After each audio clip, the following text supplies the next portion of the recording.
Welcome to Wealth Coffee Chats, folks, for your daily live updates. Get the most out of today's episode by participating in the chat. Make sure you ask some questions, be part of the conversation, have a bit of fun, grab a coffee or a tea, take some notes, and get ready to start your day, folks. Quick few housekeeping rules, though. No spamming, no advertising or self-promotion in the chat. That's not on. Be kind and respectful to everyone when participating. And most of all, have a good time. Real estate investing can be your biggest asset. It also can be your most expensive asset when it comes to getting it right or getting it wrong, folks. It can be time-consuming, stressful, and that's why here at Positive, we have what's called a 6-star team, a full-service team that provides integrated wealth and property investing solutions and services simply designed to help you progress towards your goal of passive income through your property portfolio, folks. Make sure you check out our other podcasts on the Positive Mentor Network. Not only is there Wealth Coffee Chats, there's the Urban Property Investor. Drops every Wednesday with straight talking investing strategies and lessons with Sam Saggers. Property Investor Tales. This is where our clients, you guys, share real life stories from property investing, hosted by some of our advisors and strategists. And that's done every fortnight, dropping every Monday. Wealth, Wine and Wisdom, folks, that debriefs the week that was in the world of finance and property, hosted by yours truly, Jason Witten and Andy Fenton on Fridays. Hey, good morning, folks.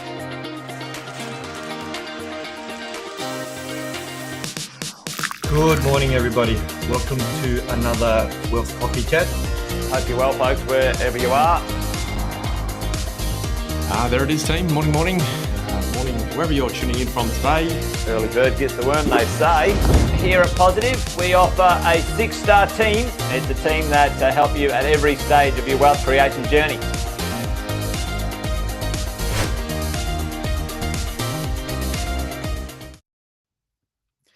Welcome, everyone, to Wealth Coffee Chats. Hope you're bringing your coffee along.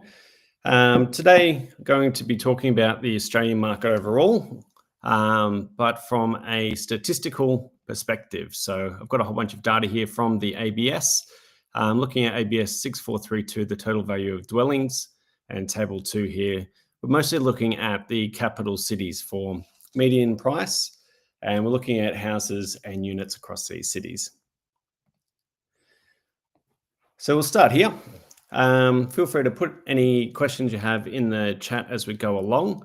So the median house prices as they sit at June 2025, we're looking at Sydney being the front runner, which is always the case at 1,460,000, 1.4 million. And then we're going over to Canberra here in second, Brisbane, Adelaide, Perth, all kicking in front of Melbourne. And we've got Hobart and Adelaide sitting in the final 2 places out of our capital cities. So over the longer term, what we usually see with price action is for our capital cities. When the cities catch up to Sydney, Sydney will usually have a bit of a boom and start to pull away. When they play a bit of catch up again, Sydney will start to boom and pull away. You also see similar sort of price behavior with Melbourne. So we've got Melbourne here. When Melbourne lags behind for a bit, it generally plays a bit of a catch up. When Brisbane catches up to Melbourne, Melbourne usually has a bit of a push ahead. Now, it's important to remember that past performance isn't always a reliable indicator of future performance, and that you've got to be very aware as to what is actually going on in these markets and understand the story behind why these markets behave this way. I'll go into a bit more detail about that, especially with Melbourne and Brisbane as we go through this session. Looking at unit prices, we have Sydney once again out the front here, but to a lesser degree this time around. We've got Brisbane playing quite a bit of catch up, Adelaide and Perth. And then we've got Melbourne here, slightly ahead of Perth for now. Probably not by the time, where are we now, November? That's probably changed now. We've got Hobart and Darwin as our lower price markets once again. And if we look at unit price action, similar sort of thing over the long term on a chart. We've got these charts going back to 2003, which is when the ABS introduced their current data collection process. So it's consistent across all these years. So when this other cities catch up to Sydney, Sydney starts to have a bit of a boom and take away. And when the other cities catch up to Melbourne as well, Melbourne tends to have a bit of a rebound following afterwards. So what we have on this chart here is relative median house prices. What I'm trying to show here, it's a bit of a mouthful to get out. We're looking at the price of Canberra as at June 2025 as the first one here, and comparing it to its long-term average when compared to Sydney. So Canberra price divided by Sydney today, Canberra price divided by Sydney over the long term. Where the green line is below the blue line, or is a smaller value than the blue line, that means that the value today is less than its long-term average as a comparison to the Sydney market, or to the market that we have listed at the top here. So if we look at Darwin, we can see that Darwin is currently in a much lower price market environment than what it would usually be. It's sitting here at 0.442 roughly, when usually it's around 0.59. There's a few reasons for that. The market in Darwin is very volatile.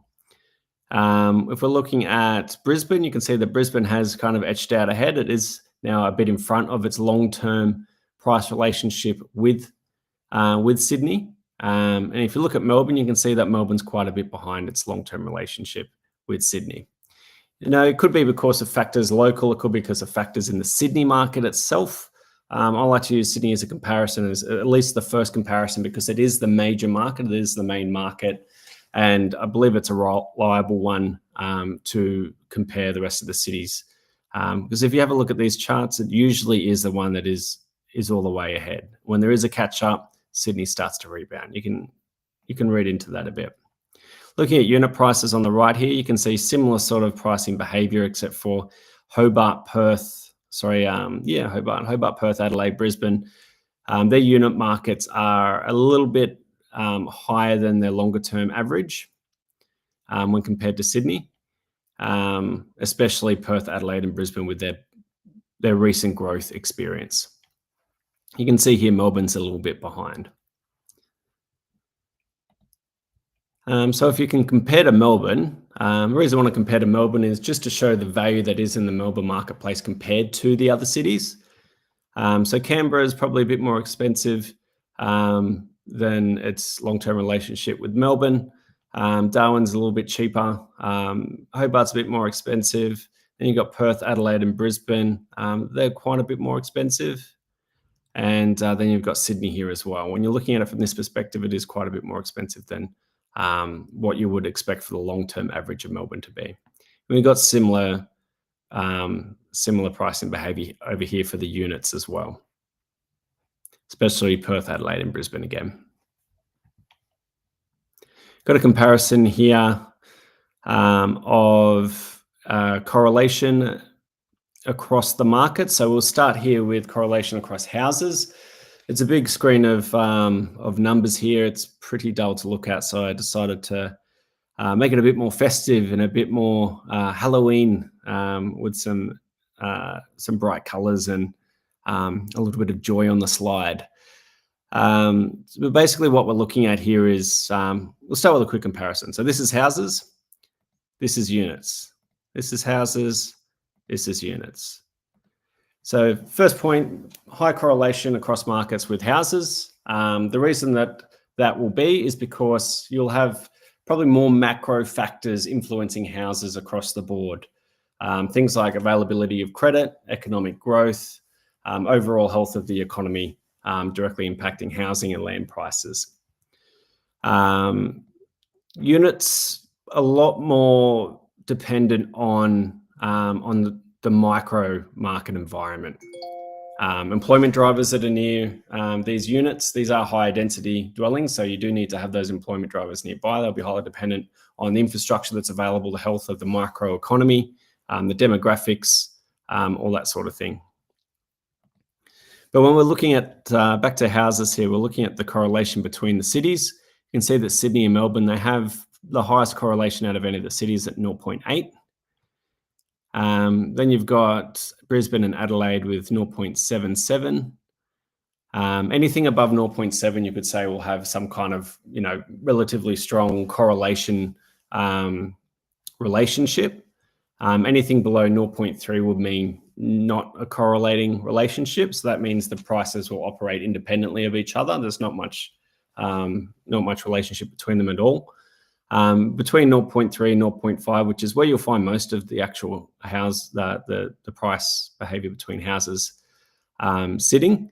There could be a bit of a relationship. There's not a whole lot that would actually suggest that it's a strong relationship. It's just something that's there. I do put it down to those macro factors being fairly similar across the cities, and these housing estates usually being much less, well, definitely being much less dense than what you'd find in apartment complexes and that sort of thing.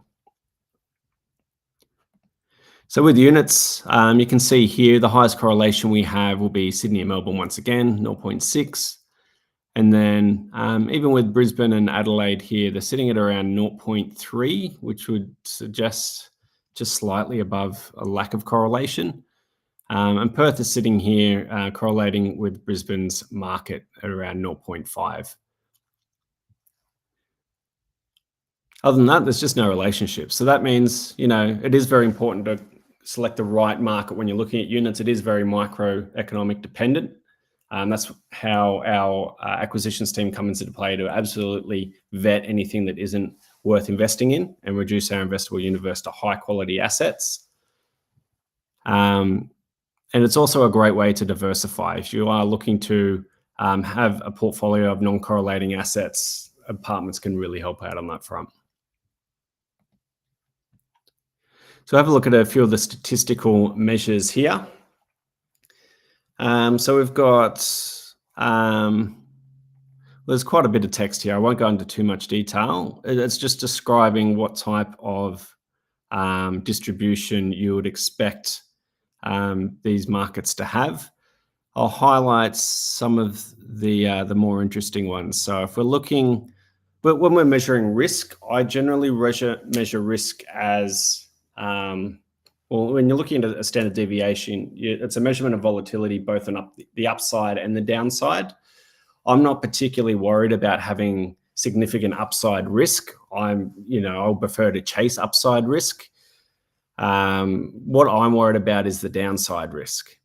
And it's quite interesting when you make a differentiation, when you differentiate between the two, what that looks like from an investment point of view. So we've got downside risk here, and then below it, the two lines will have the upside risk. So I'll run over this now, just highlight it and run over it with you. Yeah, there we go. All right, so we've got our global cities, just in general, are a bit more volatile. Once you're a global city, your yields are lower, your prices are a lot more dependent, or a lot more reactive to any macro and micro forces that might hit that market. Sydney and Melbourne are volatile on the upside and the downside. Brisbane and Adelaide, they don't have a lot of downside risk. You're looking at 1.79% here below the mean, or below zero, making a loss, I mean by that. 0.88, 0.66, significantly lower than the other cities. That's been the recent price experience. You've got Perth, a bit of downside volatility, Hobart, a bit of downside volatility. You'll see Darwin and Canberra will have a bit of downside volatility. And below here as well, we've got the upside volatility. So around that 2 to 3 above the mean, it's pretty normal. And you've got our global cities sitting at 4 and 3.5. So what does that mean? Global city is a bit more volatile, lower yields. You expect that price action to be a bit more wavy. It does have significant upside potential, also has a bit of downside potential. That's where Brisbane comes into play. So Brisbane is on its way to becoming more of a global city. It's got the International Olympics coming in 2032. It's going to put Brisbane on the stage. You can see that the price action of Brisbane in its recent experience is starting to display the behavior of a global city. It's getting more expensive. We will eventually see those yields continue to fall to levels comparable to Sydney and Melbourne. And then you'll have this market starting to experience volatile behavior on the downside. So that'll be basically a change in market behavior. Right now, we're ramping up to the point where it is a global city. When it's a global city, you'll know when you have a significant pullback at some point that you weren't expecting. That is now the change in market behavior and the new norm. That's what I'm predicting, at least. So what does it mean for Brisbane? At the moment, you'd look at Brisbane being this positive skew type distribution. It's also quite leptokurtic as well. And what does that mean? Well, compared to the other cities, it just means that a lot of its returns are just sitting in this same little narrow sort of field. So if you look at Sydney, this is a distribution of the median price growth rates across the city. Note that these the values on the left axis here, these are different. If you're looking at Brisbane's, it'll actually be about twice as tall as what it's showing here. So taller and skinnier distribution like this with a positive skew. Compared to Sydney, it's a bit flatter, a bit wider. Sydney's got this upside potential, but also downside potential. This is a distribution of quarterly growth rates. If you have a look at Melbourne, similar sort of distribution to Sydney, a bit of downside risk, a bit of upside risk, spread all across the board. And then you can see the difference with Brisbane. It is quite a different price action that market experiences, at least since 2022, since we have the current same comparable data. If we have a look at Adelaide, you can see it's a bit narrower as well. Got the axis going up to a higher number here. If you look at Perth, it's a bit more spread out, a bit of an upside risk up this way, but it also does have some periods where it can pull back quite significantly. And then the quarterly price data in Hobart, bit of upside potential here, but also a bit of downside volatility. Looking at houses here with Darwin. Darwin is a bit different. There is a significant downside risk in Darwin, especially when you compare it to its upside. And looking at Canberra, you can see that there is a bit of downside risk in the Canberra market as well, but it's usually sitting around this middle point. All right, so that's houses. Now we'll have a look at units. We'll see similar sort of relationships. So the major cities, while their unit markets are less volatile, they're more stable. The major global cities still have, they actually have less risk than some of the smaller markets. The standard deviation here, 3% roughly for Sydney and Melbourne. Adelaide, Perth, Hobart, Darwin, Canberra, other than Canberra, higher than Sydney and Melbourne. If we're having a look at the downside with these ones as well, so we'll highlight this section to make it a bit easier to see. So this is the downside. You can see that the smaller cities actually have more downside risk when it comes to apartments and units. If we're looking at the upside, some of the markets have more of an upside. We've got Adelaide, Perth, Hobart, and Darwin. Darwin especially has a strong upside. It's pretty much to offset that strong downside that it has. Is there a skewness in these markets? Not really. Maybe a little bit with Perth, maybe a little bit with Melbourne, but not really. Pretty negligible. So this is what these distributions look like. So you can see here, the Sydney market, it's a good one to compare to. Quite different to its housing market distribution, where it's all over the shop. It's a bit tighter controlled. Melbourne, not too dissimilar from Sydney. Brisbane, quite similar as well in its distribution.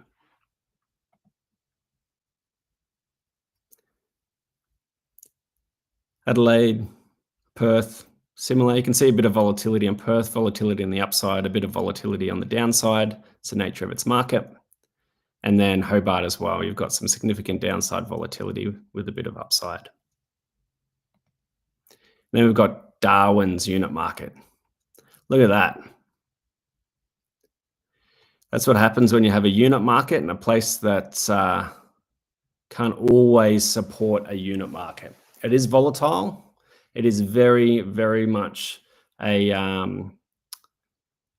much dependent on local microeconomic factors.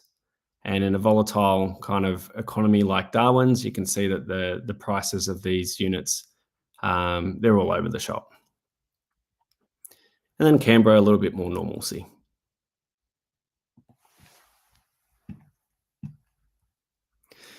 All right, well, that's the end of my presentation. Basically, the main takeaways are houses do have a bit more correlation across marketplaces. Units can be a great way to really narrow down on that microeconomic growth, really getting into the right opportunity at the right market, at the right price, at the right time. And you can have some growth which is non-correlating to other marketplaces. That's pretty much it. If you have any questions, feel free to reach out to me. My name's Tim Gilderdale, property consultant, and we'll leave it there. Cheers.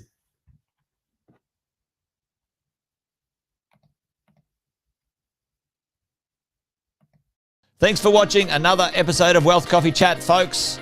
Make sure you like, subscribe, and turn on your notifications so you never miss a thing when we go live. Improve your portfolio and investing game, folks, with Wealth Coffee Chats live every morning at 8:10 each weekday. Make sure you join us. Previous episodes are also available wherever you get your podcasts, folks, as well as our other podcasts from the 6-Star team here at positivementor.com.au.